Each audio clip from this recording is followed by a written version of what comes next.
শিক্ষার্থীরা, নিরন অ্যাবাকাসে স্বাগতম। আজকে আমরা 6 কে মাইনাস করব। সরাসরি অ্যাবাকাসে চলে আসলাম। অ্যাবাকাসে আমরা কোনো সংখ্যাকে মাইনাস করতে পারি আমাদের কাছে সংখ্যা থাকার সাপেক্ষে। আমার কাছে অ্যাবাকাসে 14 আছে। এখন আমরা 6 কে মাইনাস করব। তো 6 কে মাইনাস করতে হলে প্রথমে কি করতে হবে আমাদের? প্রথমে আমরা 6 কার কাছ থেকে মাইনাস করতে পারবো? আমাদের এখানে বড় সংখ্যা আছে 10 থেকে আমরা 6 মাইনাস করব। তাহলে প্রথমে আমরা -10 করব। আর যেহেতু আমরা 6 মাইনাস করব, 6 এর ফ্রেন্ড 4 কে আমরা প্লাস করব। তো 4 আমরা সরাসরি প্লাস করতে পারতেছি না, যে কারণে আমরা স্মল ফ্রেন্ড এর যে ফর্মুলা সেটা ব্যবহার করে আমরা 4 কে প্লাস করব। তো স্মল ফ্রেন্ডে 4 কে প্লাস করতে হলে প্রথমে তো 4 এবং 1 এর যে কম্বিনেশন নাম্বার 5 কে প্লাস করব।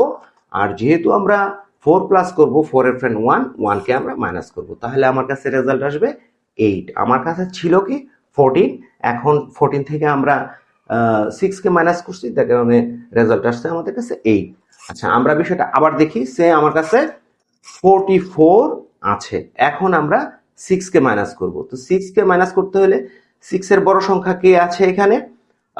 40 আছে। 40, এই যে 4টা বিডে 40 হয়। তো আমাদের 40 কে তো ভাঙা যায় 10 10 10 এবং 10 করে। তো আমরা 10 কে প্রথমে মাইনাস করব, -10। এরপরে যেহেতু আমরা 6 কে মাইনাস করব, সেহেতু আমরা 10 কে মাইনাস করার পরে 6 এর যে ফ্রেন্ড 4 কে আমরা প্লাস করব। তো 4 এখানে আমরা সরাসরি প্লাস করতে পারতেছি না, তো আমরা স্মল ফ্রেন্ডে করব। স্মল ফ্রেন্ডে 4 কে প্লাস করতে হলে +5, এবং যেহেতু আমরা 4 কে প্লাস করব, 4 এর যে ফ্রেন্ড 1 কে আমরা মাইনাস করব। আমার কাছে রেজাল্ট আসছে কত? 38। আশা করি সবাই বুঝতে পারছো।